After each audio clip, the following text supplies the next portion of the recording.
everyone, it's Angela here, and I hope you're having a great afternoon.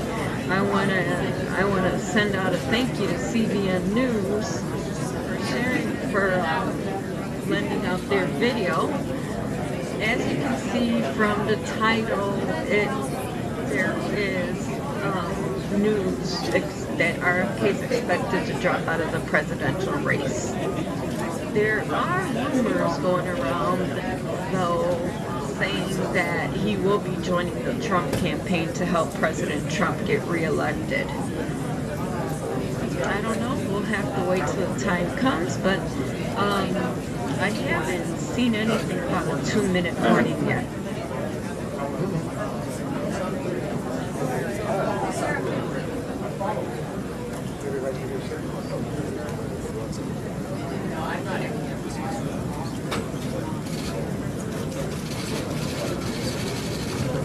Okay. Here. Hello, everyone. Welcome so much for being here. I'd like to introduce everyone to bring on Robert F. Kennedy Jr. Yes. I'm sorry to keep everybody waiting. 16 months ago, in April of 2023, I launched my campaign for President of the United States. I began this journey as a Democrat, the party of my father, my uncle, the party which I pledged my own allegiance to long before I was old enough to vote. I attended my first Democratic convention at the age of 6 in 1960. And back then, the Democrats were the champions of the Constitution, of civil rights. The Democrats stood against authoritarianism, against censorship, against colonialism, imperialism, and unjust wars. We were the party of labor, of the working class. The Democrats were the party of government transparency and the champion of the environment. Our party was the bulwark against big money interests and corporate power. True to its name, it was the party of democracy. As you know, I left that party in October because it had departed so dramatically from the core values that I grew up with. It had become the party of war, censorship, corruption, big pharma, big tech, big ag, and big money. When it abandoned democracy by canceling the primary to conceal the cognitive decline of the sitting president, I left the party to run as an independent. The mainstream of American politics and journalism derided my decision. Conventional wisdom said that it would be impossible even to get on the ballot as an independent because each state poses an insurmountable tangle of arbitrary rules for collecting signatures. I would need over 1 million signatures, something no presidential candidate in history had ever achieved. And then I'd need a team of attorneys and millions of dollars to handle all the legal challenges from the DNC. The naysayers told us that we were climbing a glass version of Mount Impossible. So the first thing I want to tell you is that we proved them wrong. We did it because beneath the radar of mainstream media organs, we inspired a massive independent political movement. More than 100,000 volunteers sprang into action, hopeful that they could reverse our nation's decline. Many worked 10-hour days, sometimes in blizzards and blazing heat. They sacrificed family time, personal commitments, and sleep month after month, energized by a shared vision of a nation healed of its divisions. They set up tables at churches and farmers markets. They canvassed door to door. In Utah and in New Hampshire, volunteers collected signatures in snowstorms, convincing each supporter to stop in the frigid cold, to take off their gloves, and to sign legibly. During a heat wave in Nevada, I met a tall, athletic volunteer who cheerfully told me that he had lost 25 pounds collecting signatures in 117-degree heat. To finance this effort, young Americans donated their lunch money, and senior citizens gave up part of their Social Security checks. Our 50-state organization collected those millions of signatures and more. No presidential campaign in American political history has ever done that. And so I want to thank all of those dedicated volunteers and congratulate the campaign staff who coordinated this enormous logistical feat. Your accomplishments were regarded as impossible. You carried me up that glass mountain. You pulled off a miracle. You achieved what all the pundits said could never be done.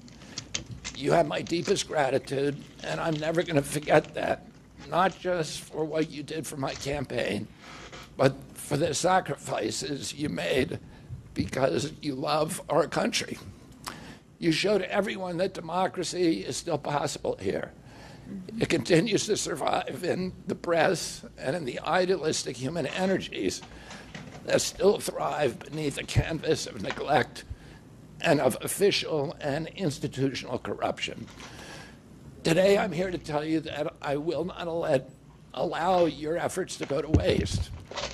I'm here to tell you that I will leverage your tremendous accomplishments to serve the ideals that we share, the ideals of peace, of prosperity, of freedom, of health, all the ideals that motivated my campaign. I'm here today to describe the path forward that you've opened with your commitment and with your hard labors.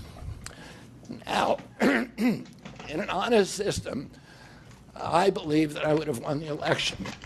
In a system the kind that my father and my uncles thrived in, a system with open debates, with fair primaries, with regularly scheduled debates, with fair primaries, and with a truly independent media untainted by government propaganda and censorship.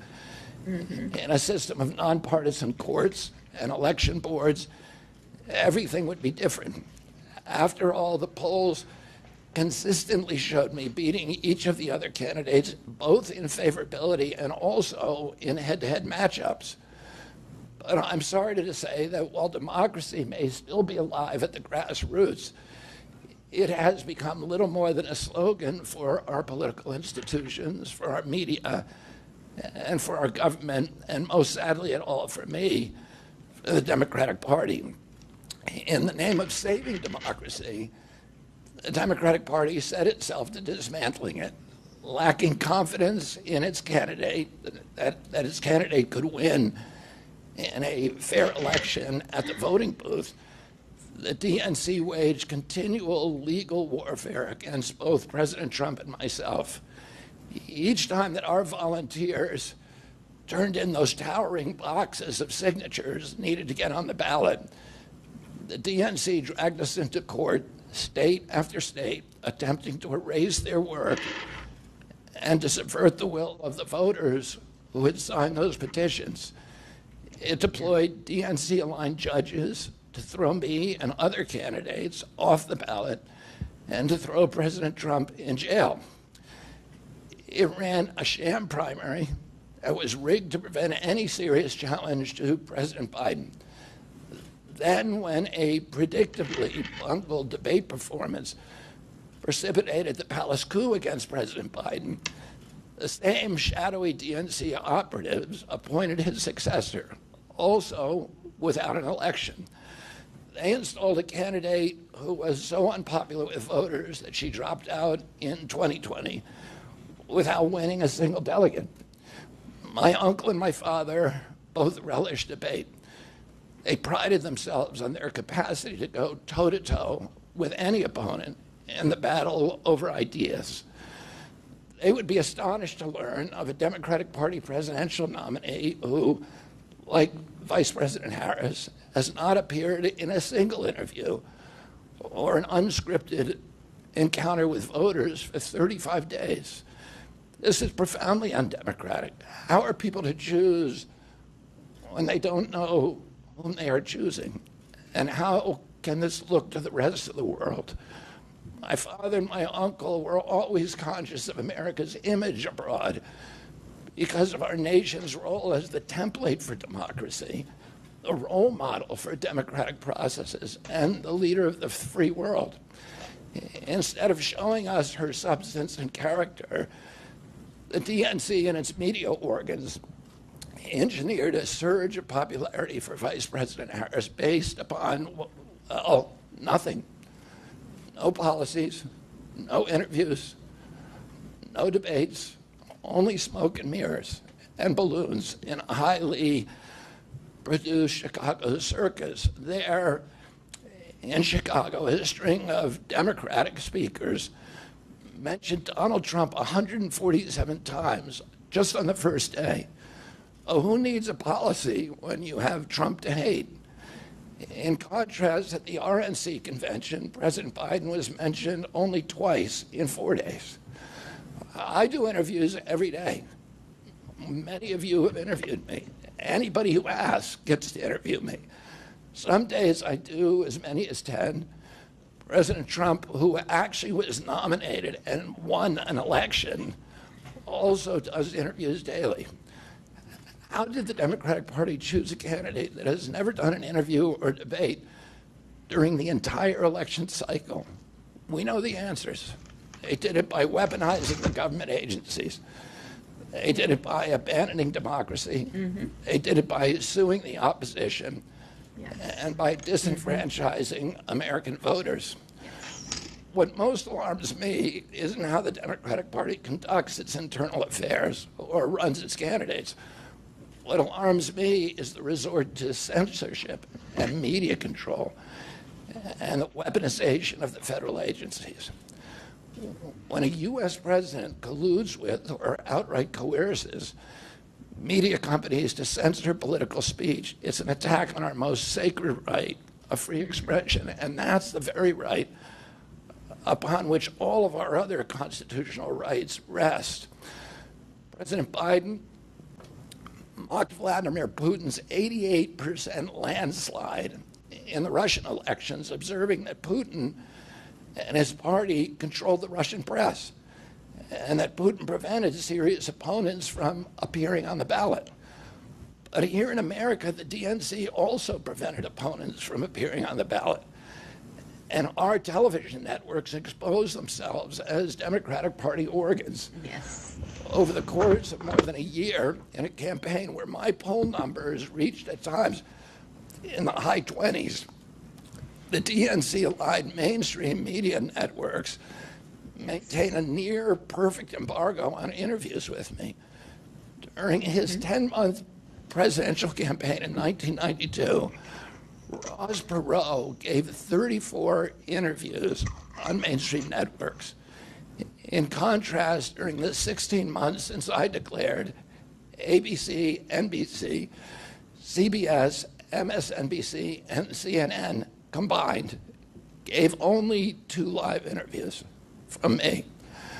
Those networks instead ran a continuous deluge of hit pieces with inaccurate, often vile, pejoratives and defamatory smears. Some of those same networks and colluded with the DNC to keep me off the debate stage. Representatives of those networks are in this room right now, and I'll just take a moment to ask you to consider the many ways that your institutions have abdicated this really sacred responsibility, the duty of a free press to safeguard democracy and to challenge always the party in power. Instead of maintaining that posture of fierce skepticism toward authority, your institutions have made themselves government mouthpieces and stenographers for the organs of power. Yeah. You didn't alone cause the devolution of American democracy, but you could have prevented it. The Democratic Party's censorship of social media was even more of a naked exercise of executive power. This week, a federal judge, Terry Doty, upheld my injunction against President Biden, calling the White House's censorship project, quote, the most egregious violation of the First Amendment in the history of the United States of America. Doty's previous 155-page decision details how just 37 hours after he took the oath of office, swearing to uphold the Constitution, President Biden and his White House opened up a portal and then invited the CIA, the FBI, CISA, which is a censorship agency, it's the center of the censorship industrial complex, DHS, the IRS, and other agencies to censor me and other political dissidents on social media. Even today, users who try to post my campaign videos to Facebook or YouTube get messages that this content violates community standards. 2 days after Judge Doty rendered his decision this week, Facebook was still attaching warning labels to an online petition calling on ABC to include me in the upcoming debate. They said that violates community standards, their community standards. The mainstream media was once the guardian of the First Amendment and democratic principles, and has joined this systemic attack on democracy. It also, the media justifies their censorship on the grounds of combating misinformation, but governments and oppressors don't censor lies. They don't fear lies. They fear the truth, and that's what they censor. And I don't want any of this to sound like a personal complaint, because it's not. For me, it's all part of a journey, and it's a journey that I signed up with. But I need to make these observations because I think they're critical for us doing the thing that we need to do as citizens in a democracy to assess where we are in this country and what our democracy still looks like, and the assumptions about U.S. leadership around the globe. And are we living up? Are we really still a role model for democracy in this country? No. Or have we made it, a kind of a joke? And here's the good news. While mainstream outlets denied me a critical platform, they didn't shut down my ideas, which have especially flourished among young voters and independent voters, thanks to the alternative media. Many months ago, I promised the American people that I would withdraw from the race if I became a spoiler. A spoiler is someone who will alter the outcome of the election but has no chance of winning.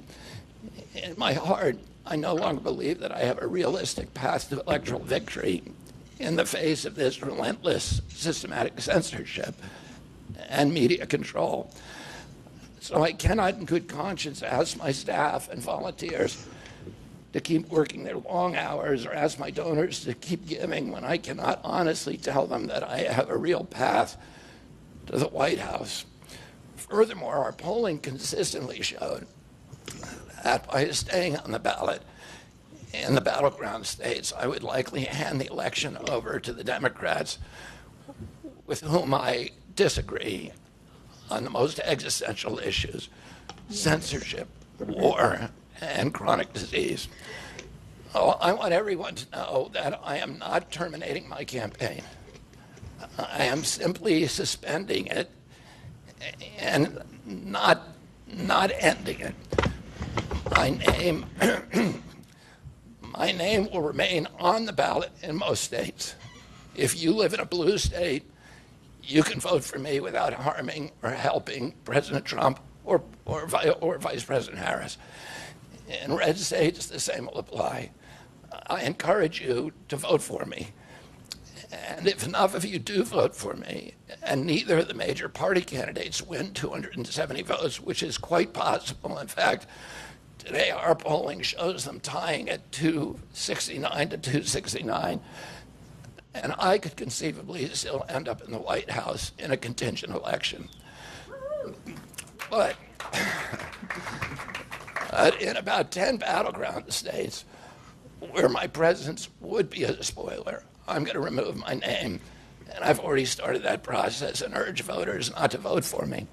It's with a sense of victory and not defeat that I'm suspending my campaign activities.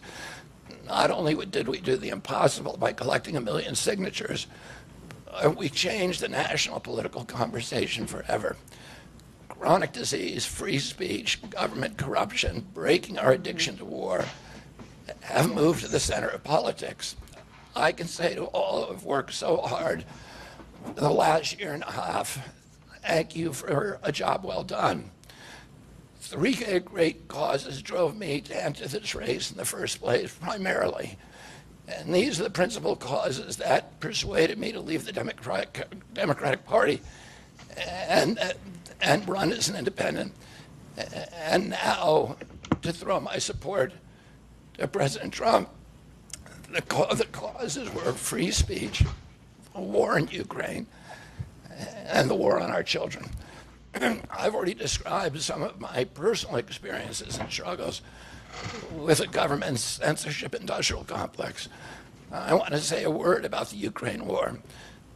The military industrial complex has provided us with a familiar comic book justification, like they do on every war, that this one is a noble effort to stop a supervillain, Vladimir Putin, from invading the Ukraine and then to thwart his Hitler-like march across Europe. In fact, tiny Ukraine is a proxy in a geopolitical struggle initiated by the ambitions of the U.S. neocons for American global hegemony. I'm not excusing Putin for invading Ukraine. He had other options.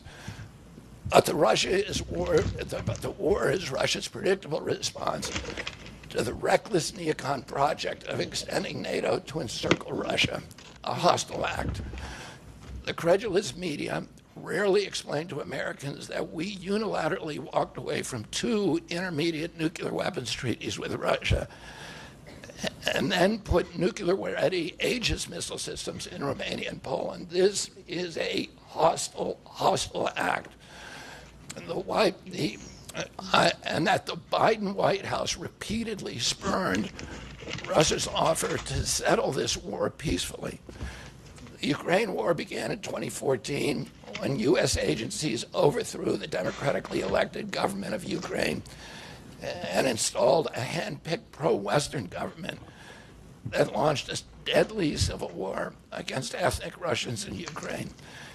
In 2019, America walked away from a peace treaty, the Minsk Agreement, that had been negotiated between Russia and Ukraine by European nations. And then in April of 2022, we wanted the war. In April of 2022, President Biden sent Boris Johnson to Ukraine to force President Zelensky to tear up a peace agreement that he and the Russians had already signed, and the Russians were withdrawing troops from Kiev and Donbass and Lugansk. And that peace agreement would have brought peace to the region and would have allowed Donbass and Lugansk to remain part of Ukraine. President Biden stated that month that his objective in the war was regime change in Russia. His Defense Secretary, Lloyd Austin, simultaneously explained that America's purpose in the war was to exhaust the Russian army, to degrade its capacity to fight anywhere else in the world. These objectives, of course, have nothing to do with what they were telling Americans about protecting Ukraine's sovereignty. Ukraine is a victim in this war, and it's a victim of the West. Since then, of Russia and both Russia and the West. Since then, we have, since tearing up that agreement, forcing Zelensky to tear up the agreement, we've squandered the flower of Ukrainian youth, as many as 600,000 Ukrainian kids, and over 100,000 Russian kids, all of whom we should be mourning, have died, and the Ukraine's infrastructure is destroyed. The war has been a disaster for our country as well. We squandered nearly $200 billion already, and these are badly needed dollars in our communities, suffering communities all over our country. The Nord Stream pipeline sabotage and the sanctions have destroyed Europe's industrial base, which formed the bulwark of U.S. national security. A strong Germany with a strong industry is a much stronger deterrent to Russia, and a Germany that is deindustrialized and turned into just an extension of a U.S. military base. We've pushed Russia into a disastrous alliance with China and Iran. We're closer to the brink of nuclear exchange than at any time since 1962. And the neocons in the White House don't seem to care at all. Our moral authority and our economy are in shambles, and the war gave rise to the emergence of BRICS, which now threatens to replace the dollar as the global reserve currency. This is a first-class calamity for our country. Judging by her bellicose, belligerent speech last night in Chicago, we can assume that President Harris will be an enthusiastic advocate for this and other neocon military adventures. And President Trump says that he will reopen negotiations with President Putin and end the war overnight as soon as he becomes president. This alone would justify my support for his campaign. Last summer, it looked like no candidate was willing to negotiate a quick end to the Ukraine war, to tackle chronic disease epidemic, to protect free speech, our constitutional freedoms, to clean corporate influence out of our government, or to defy the neocons and their agenda of endless military adventurism. But now one of the two candidates has adopted these issues as his own, to the point where he has asked to enlist me in his administration.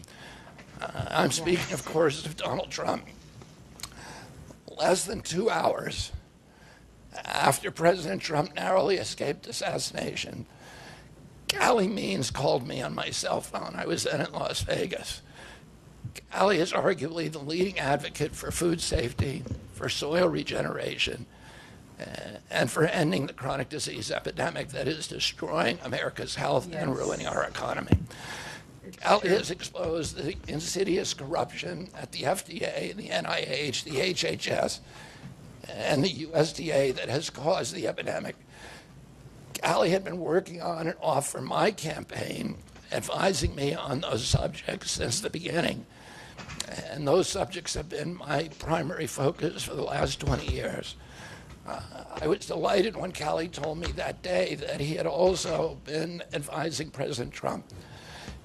He told me President Trump was anxious to talk to me about chronic disease and other subjects and to explore avenues of cooperation. He asked if I would take a call from the president. President Trump telephoned me a few minutes later, and I met with him the following day. A few weeks later, I met again with President Trump and his family members and closest advisors in Florida. In a series of long, intense discussions, I was surprised to discover that we are aligned on many key issues. In those meetings, he suggested that we join forces as a unity party. We talked about Abraham Lincoln's team of rivals. That arrangement would allow us to disagree publicly and privately, and fiercely if need be, on issues over which we differ, while working together on the existential issues upon which we are in concordance. I was a ferocious critic of many of the policies during his first administration, and there are still issues and approaches upon which we continue to have very serious differences. But we are aligned with each other on other key issues, like ending the forever wars, ending the childhood disease epidemic, securing the border, protecting freedom of speech, unraveling the corporate capture of our regulatory agencies, getting the U.S. intelligence agencies out of the business of propagandizing and censoring and surveilling Americans and interfering with our elections. Following my first discussion with President Trump, I tried unsuccessfully to open similar discussions with Vice President Harris. Vice President Harris declined to meet or even to speak with me.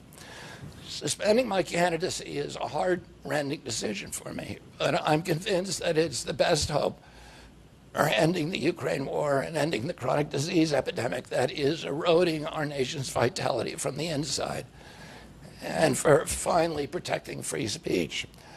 I feel a moral obligation to use this opportunity to save millions of American children above all things. In case some of you don't realize how dire the condition is of our children's health and chronic disease in general, I would urge you to view Dr. Carlson's recent interview with Callie Means and his sister, Dr. Casey Means, who is the top graduate of her class at Stanford Medical School. This is an issue that affects all of us far more directly and urgently than any culture war issue and all the other issues that we obsess on and that are tearing apart our country. This is the most important issue. Therefore, it has the potential to bring us together. So let me share a little bit about why I believe it's so urgent. Today, 2/3, we spend more on healthcare than any country on earth, twice what they pay in Europe. And yet we have the worst health outcomes of any nation in the world. We're about 79th in health outcomes behind Costa Rica and Nicaragua and Mongolia and other countries. Nobody has a chronic disease burden like we have. And during the COVID epidemic, we had the highest body count of any country in the world. We had 16% of the COVID deaths, and we only have 4.2% of the world's population. And CDC says that's because we are the sickest people on earth. We have the highest chronic disease rate on earth. And the average American who died from COVID had 3.8 chronic diseases. So these were people who had immune system collapse, who had mitochondrial dysfunction. And no other country has anything like this. 2/3 of American adults and children suffer from chronic health issues.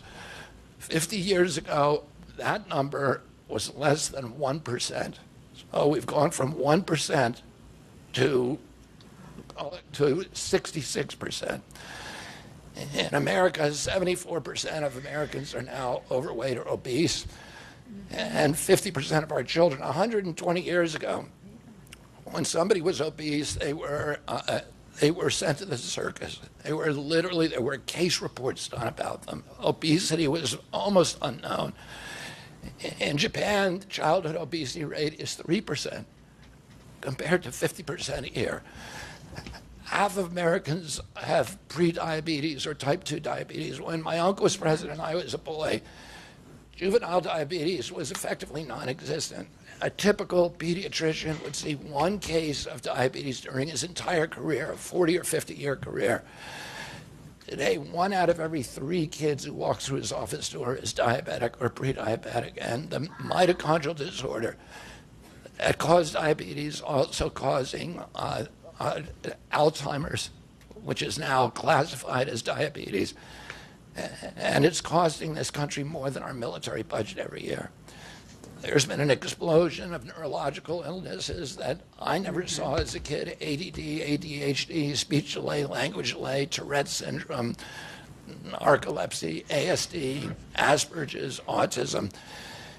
In the year 2000, the autism rate was 1 in 1,500. Now autism rates in kids are 1 in 36, according to CDC nationally. Nobody's talking about this. 1 in every 22 kids in California has autism. And this is a crisis that 77% of our kids are too disabled to serve in the United States military. What is happening to our country? And why isn't this in the headlines every single day? There's nobody else in the world that is experiencing this. This is only happening in America. About 18%, and by the way, there has been no change in diagnosis, which the industry sometimes like to say. There has been no change in screening. This is a change in incidence. In my generation, 70-year-old men, the autism rates are about 1 in 10,000. In my kids' generation, 1 in 34. I'll repeat, in California, 1 in 22. Why are we letting this happen? Why are we allowing this to happen to our children? These are the most precious assets that we have in this country. How can we let this happen to them? About 18% of American teens now have fatty liver disease. That's like 1 out of every 5. That disease, when I was a kid, only affected late-stage alcoholics who were elderly. Cancer rates are skyrocketing in the young and the old. Young adult cancers are up 79%. Wow. 1 in 4 American women is on antidepressant medication. 40% of teens have a mental health diagnosis. And 15% of high schoolers are on Adderall, and 500,000 children on SSRIs. So what's causing this suffering? I'll name 2 culprits. The first and the worst is ultra-processed food. About 70% of American children's diet is ultra-processed. That means industrial manufactured in a factory. These foods consist primarily of processed sugar, ultra-processed grains, and seed oils. Laboratory scientists who many of whom formerly worked for the cigarette industry, which purchased all the big food companies in the 1970s and 80s, deployed thousands of scientists to figure out new chemicals to make the food more addictive. And these ingredients didn't exist 100 years ago. Humans aren't biologically adapted to eat them. Hundreds of these chemicals are now banned in Europe, but ubiquitous in American processed foods. The second culprit is toxic chemicals in our food, our medicine, and our environment.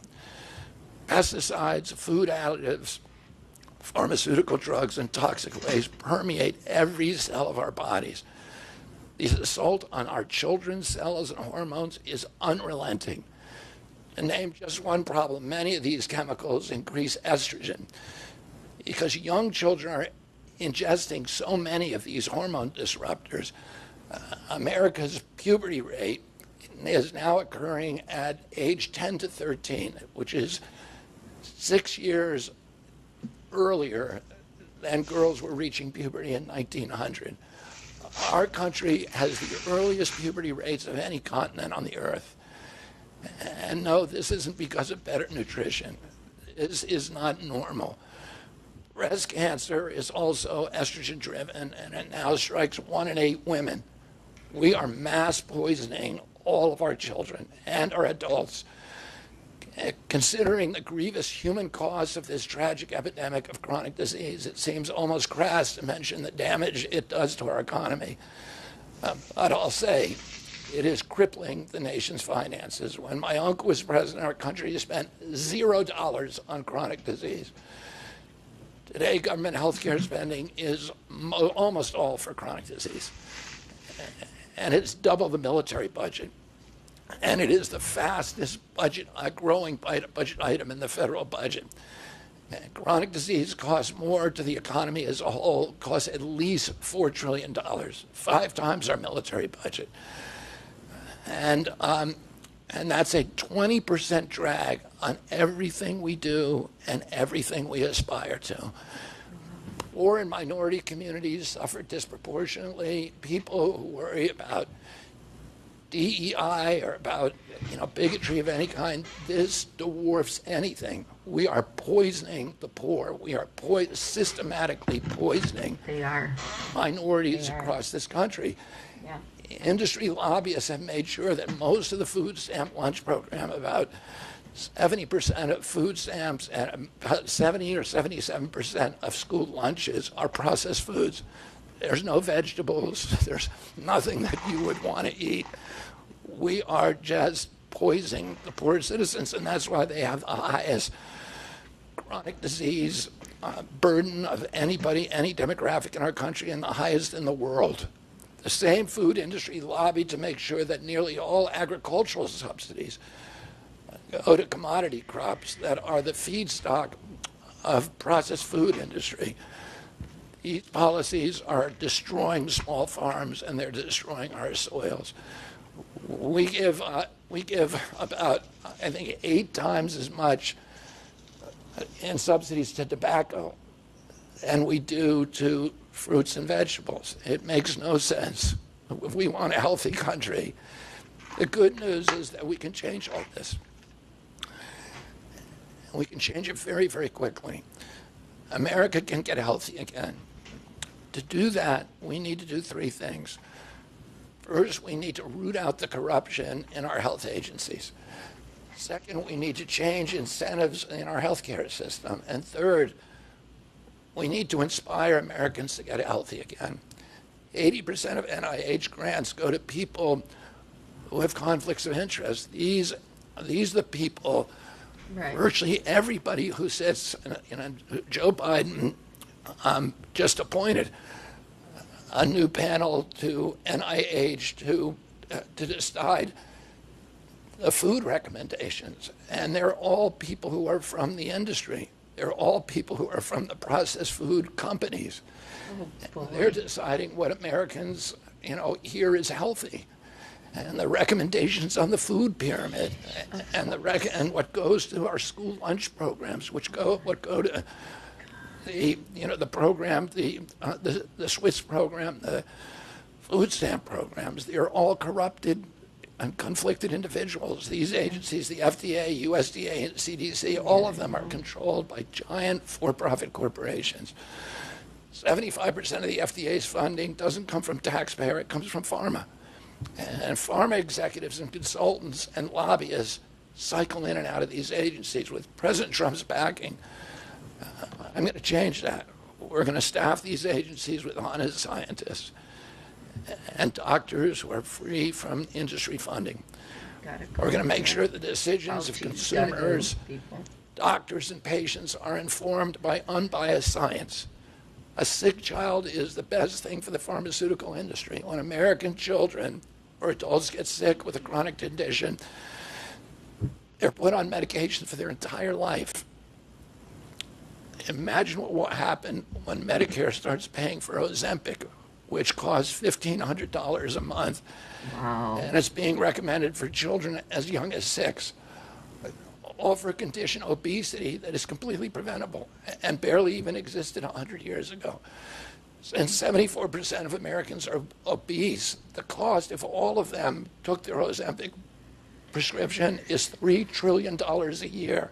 Wow. This is a drug that is made by Novo Nordisk, the biggest company in Europe. It's a Danish company, and the Danish government does not recommend it. It recommends change in diet to treat obesity and exercise. And in our country, the recommendation now is for Ozempic to children at age 6. Novo Nordisk, the biggest company in Europe, and virtually its entire value is based upon its projections of what it's going to sell, of the Ozempic it's going to sell to America. And we have the food lobbyists have a bill in front of Congress today that is backed by the White House, backed by Vice President Harris and President Biden to allow this to happen. This $3 trillion cost that is going to bankrupt our country. For a fraction of that amount, we could buy organic food for every American family, 3 meals a day, and eliminate diabetes altogether. We're going to bring healthy food back to school lunches. We're going to stop subsidizing the worst foods with our agricultural subsidies. We're going to get toxic chemicals out of our food. We're going to reform the entire food system. And for that, we need new leadership in Washington. Because unfortunately, both the Democrats and the Republican parties are in cahoots with the big food producers, Big Pharma and Big Ag, which are among the DNC's major donors. Vice President Harris has expressed no interest in addressing this issue. 4 more years of Democratic rule will complete the consolidation of corporate and neocon power, and our children will be the ones who suffer most. I got involved with chronic disease 20 years ago, not because I chose to or wanted to. It was essentially thrust upon me. It was an issue that should have been central to the environmental movement. I was a central leader at that time, but it was widely ignored by all the institutions, including the NGOs, who should have been protecting our kids against toxins. It was an orphan issue, and I had a weakness for orphans. I watched generations of children get sicker and sicker. I had 11 siblings, and I had 7 kids myself. I was conscious of what was happening in their classrooms and to their friends, and I watched these sick kids, these damaged kids, In that generation, almost all of them are damaged. And nobody in power seemed to care or to even notice. For 19 years, I prayed every morning that God would put me in a position to end this calamity. The chronic disease crisis was one of the primary reasons for my running for president, along with ending censorship in the Ukraine war. It's the reason I've made the heart-wrenching decision to suspend my campaign and to support President Trump. This decision is agonizing for me because of the difficulties it causes my wife and my children and my friends. But I have the certainty that this is what I've meant to do. And that certainty gives me internal peace, even in storms.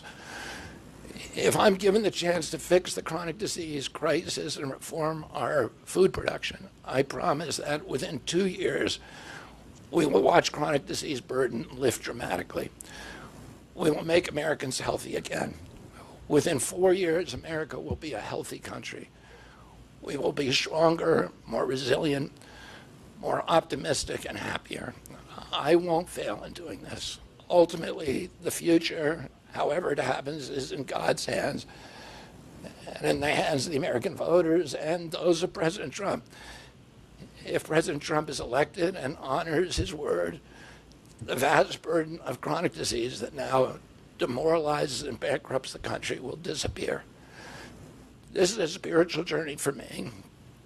I reached my decision through deep prayer, through hard-nosed logic, and I asked myself, what choices must I make to maximize my chances to save America's children and restore national health?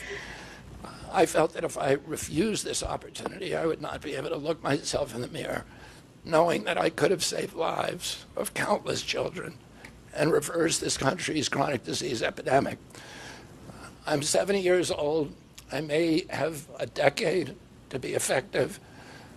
I can't imagine that President Harris would allow me or anyone to solve these dire problems. After 8 years of President Harris, any opportunity for me to fix the problem will be out of my reach forever. President Trump has told me that he wants this to be his legacy. I'm choosing to believe that this time he will follow through. His son, his biggest donors, his closest friends, and all support this objective. My joining the Trump campaign will be a difficult sacrifice for my wife and children, but worthwhile if there's even a small chance of saving these kids. Ultimately, the only thing that will save our country and our children is if we choose to love our kids more than we hate each other. That's why I launched my campaign to unify America. My dad and my uncle made such an enduring mark on the character of our nation, not so much because of any particular policies that they promoted, but because they were able to inspire profound love for our country and to fortify our sense of ourselves as a national community held together by ideals. They were able to put their love into the intentions and hearts of ordinary Americans and to unify a national populist movement of Americans, blacks and whites, Hispanics, urban and rural Americans. They inspired affection and love and high hopes and a culture of kindness that continue to radiate among Americans from their memory. That's the spirit on which I ran my campaign and that I intend to bring into the campaign of President Trump. Instead of vitriol and polarization, I will appeal to the values that unite us, the goals that we could achieve if only we weren't at each other's throats. The most unifying theme for all Americans is that we all love our children. If we all unite around that issue now, we can finally give them the protection, the health, and the future that they deserve. Thank you all very much.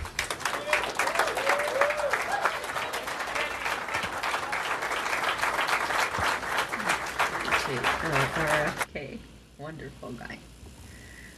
Well, I don't know about you, but I really hope he is part of the Thank you, everybody, cabinet. for attending. This concludes our program for the day. I hear that he's got a plane to catch to go meet President Donald J. Trump.